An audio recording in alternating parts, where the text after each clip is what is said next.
Voltamos com o Horizonte Debate e no programa de hoje discutimos mais do que o processo eleitoral em si, mas a dignidade do processo eleitoral. Roberto, palavra para chancelar a discussão do outro bloco. É confiável a urna eletrônica? A urna eletrônica, ela é confiável e eu vou te falar isso até da minha perspectiva, eu não sou nenhuma expert em tecnologia, mas a gente tem que separar duas noções, dessa confiabilidade e desse discurso que seria o discurso de que qualquer coisa seria a prova de fraude, de qualquer violação.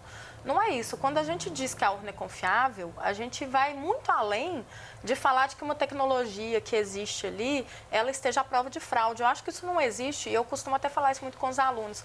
Quando a gente assiste um filme de um grande roubo, aquela parte que seria, por exemplo, envolver o momento em que você consegue romper o cofre do banco e entrar por meio de um código, ninguém vê graça. Todo mundo pressupõe que em algum lugar vai ter alguém que conheça tanto de um sistema e que vai pagar tão caro que consiga fazer isso. A grande questão, e é isso que nos atrai no filme, é como você entra, sai, leva o dinheiro e ninguém te pega. Então, se a gente fosse pensar, trazendo essa ideia para a urna, eu acho que a grande questão aqui que as pessoas têm que entender no dia a dia delas é que a urna tem meios, né, e a gente tem métodos que às vezes até se diz que não existe, né, que não haveria auditoria. Existem diversas formas de auditoria e todas essas formas de auditoria que são feitas, elas redundam num resultado em que o problema é que você não consegue sair liso, né, se safar com aquela possível adulteração. Então, até hoje, não se pegou qualquer prova de que tenha havido uma adulteração. Ah, é impossível que ela ocorra? Eu não sei. Mas, por exemplo, ocorrendo uma adulteração como é a mais noticiada e até mediaticamente foi feito um alvoroço em cima disso, naquele momento, por exemplo, em que realmente a informação está na rede, que é o único momento, que é quando é feita a totalização dos resultados, porque a urna não fica em rede exatamente para a segurança dela, se aquilo bater um número diferente com aquele boletim de urna que já saiu da própria urna, contabilizando os votos, você vai ver uma discrepância. E essa discrepância daria prevalência, então, ao boletim de urna. Isso nunca aconteceu. Roberta, esses dados, essas conferências são amplamente colocadas, né? São amplamente colocadas. Não são os funcionários do tribunal que têm acesso a isso. De maneira alguma, né? A eleição paralela, que é um sistema que a gente vai fazer agora, a OAB acompanha, o Ministério Público acompanha, os próprios, né, os cidadãos que queiram acompanhar podem acompanhar. Todas as cerimônias são públicas. E mais, esse ano nós temos uma novidade interessante. Existe um aplicativo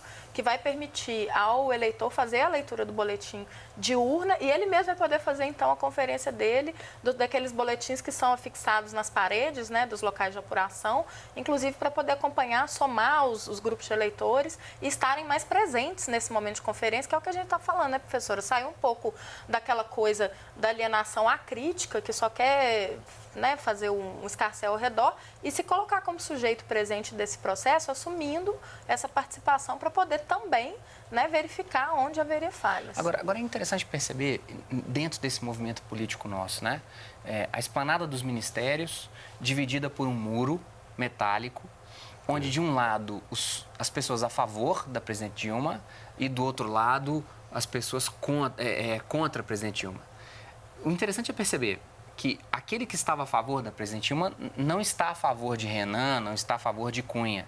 E do lado de cá, não estão a favor da presidente Dilma, mas também não estão a favor de Renan, de Cunha, desses outros agentes dessa elite política, professora Mara, que a senhora havia colocado.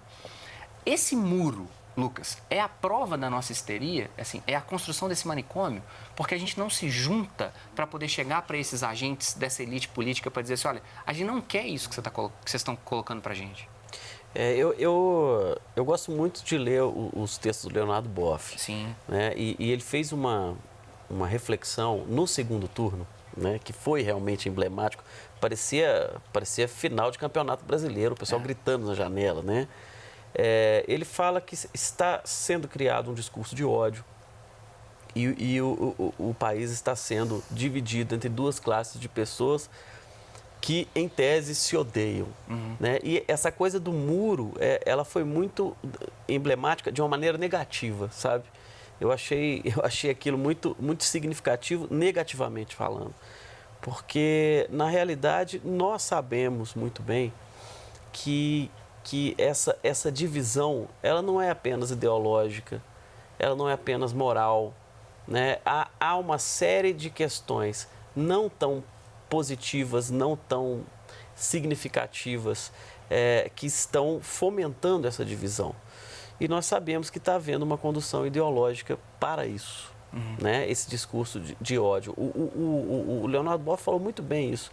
Essa coisa de pregar-se um discurso de ódio, por exemplo, entre ricos e pobres, né? É uma coisa que é lamentável. É lamentável no século XXI. É lamentável... Lucas, Mara, se observarmos em Nova Lima, em Contagem, em Belo Horizonte eu acho que há ainda uma maior renovação. Mas nessas cidades, em Oliveira, não são os mesmos atores, mano. São as mesmas figuras, com os mesmos propósitos, só muda a musiquinha, não é a mesma coisa, não? Assim, não, eu gostaria até de voltar para alguma das questões que foram colocadas sobre a questão do ódio. Eu acho que em pleno século XXI, aí eu tenho uma pequena discordância, não é que em pleno século XXI a gente esteja vivendo a política do ódio. A política do ódio, ela faz parte do novo século XXI que está renascendo. Na Europa, por exemplo, e mesmo nos Estados Unidos, o que a gente observa hoje é o crescimento e a expansão no eleitorado de grupos, que são pequenos grupos ainda, são classificados como partidos insurgentes.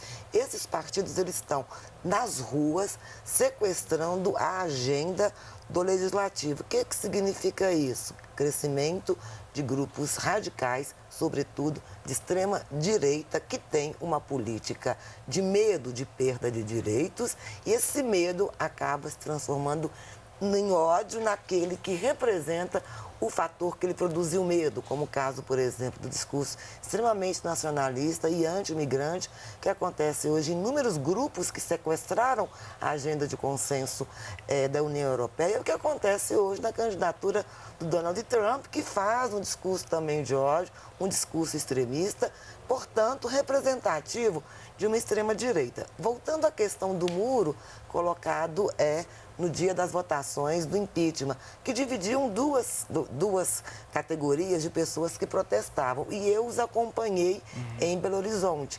Então, são grupos ideológicos, claramente, que se autodeclaram um grupo deles como de direita, e aí com as diversas vertentes de uma ideologia de direita, outros que se declaram favoráveis não só a presidente Dilma, mas favoráveis a um processo mais democrático, que se declaravam de esquerda ou de centro-esquerda, e têm visões de mundo a respeito de temas como laicidade, como igualdade, como conservadorismo moral ou como liberalismo, que são diferentes. Então, o que está havendo hoje, no meu ponto, no Brasil, é um retorno, uma politização de grupos, uma politização que se dá, assim, com vieses que são ideológicos, e essa ideologia, pelo que nós estudamos nos protestos, ela coesiona em termos da ideia de igualdade. Igualdade, sobretudo no Brasil, no que diz respeito a maior ou menor resistência às inclusões sociais. Foi o que a gente pôde observar nas pesquisas. Voltando aos Estados Unidos e Europa, na Europa, como já houve muita inclusão, inclusive em países sociais democratas, onde cresce a extrema-direita, também é um temor ou um ódio de outro tipo de inclusão, que é a inclusão política desses novos imigrantes, a inclusão do estrangeiro, etc. Então, a ideia de inclusão, ela está sendo colocada aí, nesse século XXI. No Brasil, esses atores, Renan, Cunha, candidatos em Contagem, como um é antigo prefeito e sempre candidato, em Nova Lima, um antigo prefeito, sempre candidato. Quando que esses atores serão Tem uma renovados? questão relevante aí, porque é um jargão, né? A gente diz que na questão do poder não existe vazio, né? Para alguém entrar, alguém tem que sair. E aí é que a gente vai encontrar esses movimentos de resistência daqueles que ocupam o poder não quererem sair. Qual que é um sintoma disso, né, que você está trazendo para a gente e que a gente pode ver hoje nas ruas?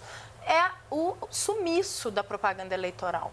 Porque um dos motes dessa histeria voltada aí contra a política foi um combate legislativo àquela propaganda, né, que ganhou aquela cara de que propaganda vai sujar a rua e vai não sei o quê, e nos incomoda. E essa noção, né, de que parece, se eu falo, gente, democracia, ela causa um pouco de incômodo mesmo, né, professora? A gente, em algum momento, faz um barulho, ocupa um espaço, atrapalha um trânsito. Tudo isso tem a ver com você estar nas ruas vivendo no espaço público.